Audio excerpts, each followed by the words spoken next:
Welcome once again to Lehto's Law. Here's Steve Lehto. Nathan sent me a story out of Oshkosh, which is one of those fun town names to say. And if these allegations are true, they are disturbing. An attorney has complained about something a judge said to him. And this is one of those cases where if what the judge said is what this guy says it was, then we have a very serious problem. So the headline from the Appleton Post-Crescent: Oshkosh attorney files misconduct complaint against a Winnebago County judge. The official complaint of misconduct has been filed against the newly re-elected Winnebago County judge. Now, the judge has been on the bench for a while, but apparently he recently went through a contested election. And that election involved mudslinging by some candidates. And so the judge apparently got re-elected, but was kind of bitter about the fact that he had to go through that. And he's lashing out at some of the wrong people. An Oshkosh attorney asked the Wisconsin Judicial Commission to investigate this judge for threatening comments he allegedly made against this attorney and said, in essence, both you and your clients are going to pay for this. The threats were made in April at a lawyer get-together at a place called the Ruby Owl Tap Room.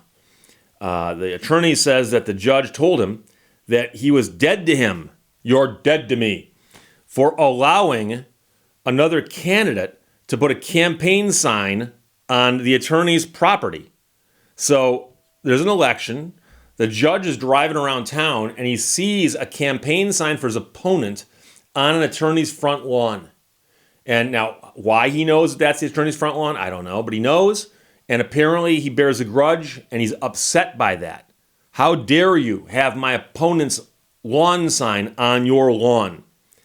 So the judge told the attorney, there will be consequences for your support of her. And here's the quote: the judge indicated these consequences were both to me and my clients, the attorney wrote in the complaint.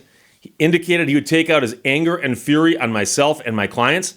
Then he said I could write him a check for $28,000 to pay for the contested judicial campaign, and then we'd be square. I told him that would be unethical.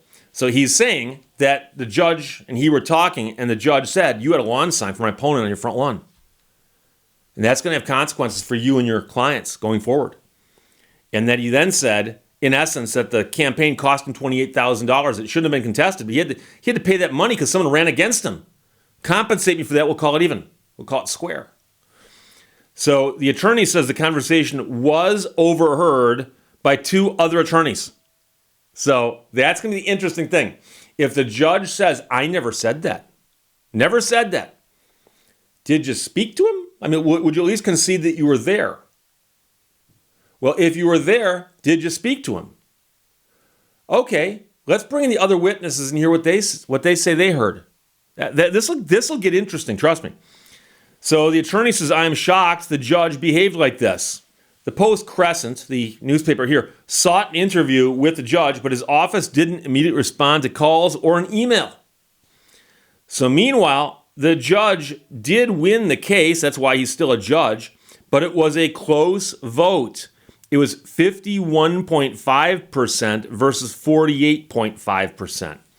So it turns out he'd been appointed to the bench originally in 2004, ran unopposed in 11 and 17, but this time he had opposition and he got very upset by that. So the judge has been investigated previously, once being suspended for 7 days without pay by the Wisconsin Supreme Court. Because of misconduct the court deemed to be serious and to have a significant detrimental impact on the public's view of the judiciary. So meanwhile, this attorney's complaint also details an April 12th incident before a group of visiting students in the judge's courtroom. The judge was asked by somebody, what's the worst part of your job? And he responded that it was campaigning for office and mudslinging from his opponents during the election. At that point, the judge looked at the attorney we're talking about here. So yeah, you know what I don't like? Mudslinging from my opponent. But of course, the attorney's not his opponent. He just thinks the attorney supported that judge candidate. So the judge then stated that anyone who supported his opponent was fully responsible for all of the mudslinging that occurred during the campaign. So you're running for office. your opponent starts slinging mud at you, and you blame, not the person slinging the mud, anybody who supports them. That's who you blame. During the interaction at the Ruby Owl, the attorney asked the judge, by the way, was that comment directed at me that you made in front of those students? And he says, the judge said it was. Yes, yes. So the attorney now points out that that means that the judge was on the bench in robe and essentially scolding me for being somehow disloyal. Now, here's the thing. Most courts have got recording equipment in place and they record all proceedings in the court. However, if there was simply people visiting the court and it was like show and tell day, chances are the cameras weren't running. And that's sad. Because if the cameras were running, this would be much easier to figure out, right? So after being told that, yes, those things were directed at you, he then filed his complaint the next day. So the attorney writes, this is the first time I've ever filed such a complaint regarding a judge in my 32 years of practice, which, by the way, is how long I've been practicing, 32 years. It pains me to make such a complaint, however, it is required under the present circumstances. So meanwhile, this attorney's got cases in front of this judge. So on April 27th, the attorney filed a motion on behalf of one of his clients to replace this judge with a different Winnebago County judge in a criminal traffic case. And the judicial district did reassign that case to another judge. So in the meantime, he can have his cases reassigned because, as you can imagine, he can say, look, it's obviously there's going to be problems because I have filed a complaint against this judge. And my allegation is that he accused me of supporting his opponent and has said that he will punish me for doing so. And if those allegations are true, well, he can't appear in front of that judge anymore. And this is the kind of thing where there's two ways this can go. The judge can say, I never said that. I never said that. Oh, stack of Bibles. I never said that. Okay? So at that point, now it becomes a swearing contest. Who's telling the truth? Because one person says, yes, he said it. No equivocation. He said it. He says, nope, never said it. That's one possibility. The other possibility is he could say, well, yeah, I said it, but it's kind of misconstrued, taken out of context. And this is the kind of thing that, no, there's no misconstruction here. If you actually told somebody, for putting a lawn sign of my opponent on your lawn, I got it out for you. That's crazy for a judge to say that, if in fact he said it. Okay? So I'll be curious to see what happens. And so we've heard of cases before where charges, allegations get laid against a judge, and those are heard by, however the Supreme Court in that state runs it. But more often than not, what will happen is it gets treated almost like litigation of a lawsuit. So this attorney has filed his complaint and said, here is what I'm alleging this judge did. Please investigate. So the state bar will most likely then send those allegations to the judge and go, hey, these charges have been laid against you. How do you respond? You can admit that you did it. You can deny that you did it. Or you might have some explanation as to how this could have happened, this huge misunderstanding with two witnesses. And at that point, if there's a conflict, in other words, let's say the guy does not just roll over and say, yeah, I did it. Let's assume he doesn't do that. Well, then they've got to try to go, okay, how do we figure out the truth here? Well, gee, we're attorneys and judges. How do we figure out the truth? We hold a hearing. We bring in witnesses, have them testify.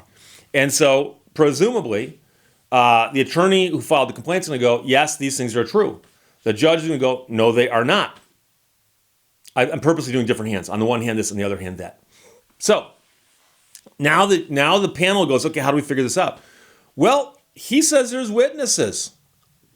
Bring the witnesses in. See what the witnesses say. Now, just because you've got witnesses who agree with you does not mean you're going to win. But the panel can look at the witnesses and try to determine, do they have any prejudices and biases? Do they appear to be telling the truth? And that kind of thing. And then they pick a winner. And so if they come to the conclusion that this allegation and these allegations are true, well, then they would probably recommend some sort of punishment and hand it up to the Supreme Court and see what the Supreme Court says. And so the Supreme Court routinely gets these, where they get, like, in essence, a report. And it says, here are the allegations, here are the supporting documents, here's the person who's being grieved or complained against, here's their response to this, and then we held a hearing where this was done, and we summarized it thus, and here's what we recommend. That's what often happens. I've actually seen cases like this where it was still so conflicted that the Supreme Court held its own hearing and actually brought in witnesses and actually said, we're going to bring them in. They can testify in front of us so we can watch how they testify and determine who's telling the truth. And so they'll get to the bottom of this. It's a question of how long it will take. And also, like I said, the question really is what's the judge going to say? Is he going to say, I never said these things? And so interestingly, when he makes statements in open court and there's all those people there, they all would have heard him say, presumably, the hardest part about my job is mudslinging during a campaign. Now, the attorney says that the judge looked at him when he said it. But that's one part of it. And then also, the allegation is that he said, anyone who supported my opponent was fully responsible for the mudslinging that occurred during the campaign. That's crazy. That is crazy. So if he actually said that and witnesses heard it and can corroborate that, you do have you have a situation that needs an explanation. Because why would you blame supporters of the guy's opponent for the stuff done by the opponent? That would be a problem. But the bigger problem is if he actually said, and by the way, this is going to hurt you and all your clients going forward. You got a price to pay here. That's a very serious problem because as you can imagine, the job of a judge is to come out and be impartial and make rulings on the law.